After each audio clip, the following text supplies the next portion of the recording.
Bangladesh Singapore match নির্বিঘ্নে শেষ করতে ব্যস্ত সময় পার করছে বাফুফে। প্রীতি ম্যাচের ভুলের পুনরাবৃত্তি করতে চায় না ফেডারেশন।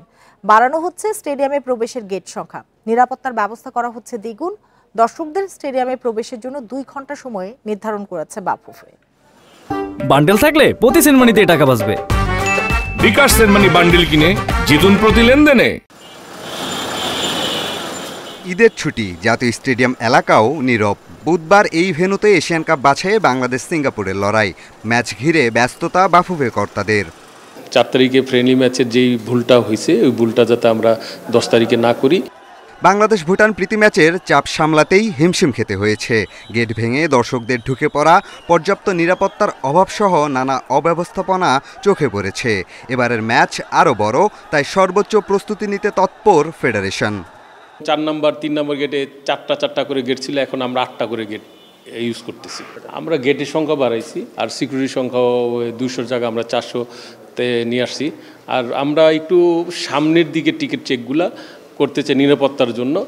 আর পিছনে যে কিউতে ঢুকে যাবে, কিউতে ঢুকে গেলে ওনার একটা রিসব্যান্ড ইউজ করবে, দেন আমরা ইনার গেটে নিয়ে আসবো। প্রীতি ম্যাচে গ্যালারিতে শতভাগ উপস্থিতি ছিল না, তবে 10 জুন বাংলাদেশ সিঙ্গাপুর ম্যাচে গ্যালারি থাকবে কানায় কানায় পূর্ণ। ফ্যানজোন সহ স্টেডিয়াম এলাকায় দর্শকদের নিয়ে থাকবে নানা কার্যক্রম। ম্যাচ শুরুর আগে হবে কনসার্ট, বিকেল 5টার পর আর দর্শক প্রবেশ করতে পারবেন না স্টেডিয়ামে। গেট ওপেন হবে 3টায়, ক্লোজিং টাইম 5টায় করছে।